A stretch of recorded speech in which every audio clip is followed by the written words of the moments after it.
Afwan Ustadz, Nah, izin bertanya Ustadz, bagaimana kalau kita pas safar itu kita kan bingung wudhu Ustadz, sebaiknya kita gimana ya Ustadz? musafir itu bagian dari adab kata Nabi ya. As-safaru qit'atun minal adab. Safar itu bagian dari adab, yakni yang dimaksud ini seorang jauh dari keluarganya atau mungkin letih, capek dan semisal. Maka di dalam safar itu ada beberapa keringanan-keringanan dalam syariat kita ya. Seperti sholat boleh dijamak qasar.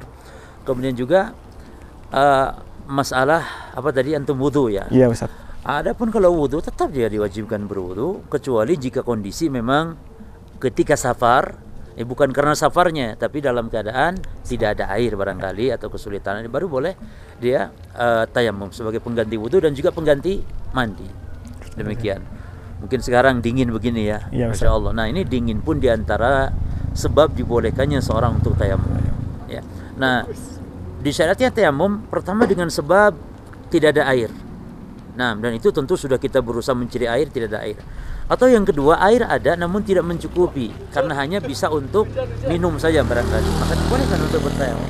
Termasuk ketika dingin seperti ini, air ada tapi dingin seperti es. Antum tadi wudu dingin. Ya, Ustadz. Dingin Ustadz. Baik, ini dibolehkan karena pernah suatu hari sahabat Amr bin Al-As itu pernah kedinginan ya. Waktu peperangan Jatuh Salasil saat itu, Amr bin Al-As junub, kemudian beliau hanya tayamum dan mengimami para sahabat. Lalu dilaporkan kepada Nabi sallallahu alaihi wasallam, "Amr, kenapa kamu sholat tidak berwudu gitu ya, atau tidak mandi atau dalam keadaan tidak suci?" Kata Amr, "Ya Rasulullah, saya itu junub, kemudian saya dingin sekali sehingga saya tayamum."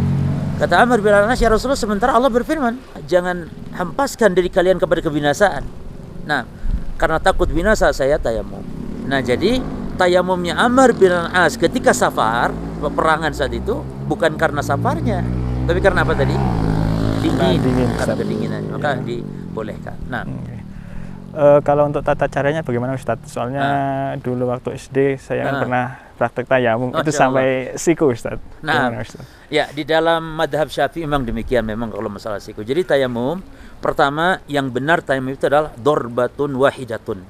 Jadi tayamum itu satu kali tepukan telapak tangan, dua telapak tangan sekali tepukan. Nah, sekali tepukan itu ke debu, ke tanah atau apa saja dari permukaan bumi, tembok juga, itu cukup sekali tepukan untuk wajah plus tangan. Jelas ya? Jadi jangan sekali tepuk wajah, sekali tepuk nanti tangan. Enggak. Tapi sekali tepukan itu untuk wajah dan tangan. Itu yang pertama. Yang kedua, untuk tangan itu hanya perhatikan hanya telapak bagian punggungnya. Jadi bukan sampai ke siku begini digosok seperti wudu, tapi dari sini dan sekali usap. Jangan diusap-usap begini nanti jinnya keluar. Ya, sekali usap begini. Nah, caranya jadi tayamum itu tetap baca bismillah, kemudian kita tepukan ya. Nah, caranya ada dua, boleh ke wajah dulu, boleh tangan dulu. Kalau ke wajah dulu, sunnahnya ditepukan begini. Setelah ditepukan, lalu diginikan dulu. Ya. Jadi tempelkan dulu ke ke tembok atau ke debu ya. Tempelkan satu kali saja ya. Kalau wajah dulu tepukan begini. Baru diusapkan ke wajah begini. Nah, ini nanti jangan ngusap lagi, jangan nepuk lagi. Langsung saja tangannya begini. Sekali tangan yang kiri dengan tangan diusap juga sekali. Selesai begitu. Dan boleh tangan dulu. Kalau tangan dulu nggak usah ditepukan, tapi tepuk sekali, langsung saja tangan begini, ya, segini, langsung dilanjut ke wajah. Selesai. Dan itu mengangkat hadas besar kalau junub dan juga hadas kecil. Jadi tayamum ini pengganti wudu dan pengganti mandi. Dan tayamum adalah kekhususan umat Islam yang tidak dimiliki oleh umat-umat sebelumnya. Jadi umat dulu itu harus dengan air. Kalau umat Islam tidak ada air tayamum. Oleh karena itu kata Nabi, fudiltu, ya, aku diunggulkan oleh Allah bi khamsin dengan 5 hal. Salah satunya kata Nabi, wa ju'ilat liyal ardu masjidan wa tahura. Dijadikan bumi ini sebagai tempat sujud. Jadi kita sholat dimanapun, di bumi ini dimanapun selain kuburan, dan juga bumi dijadikan alat bersuci.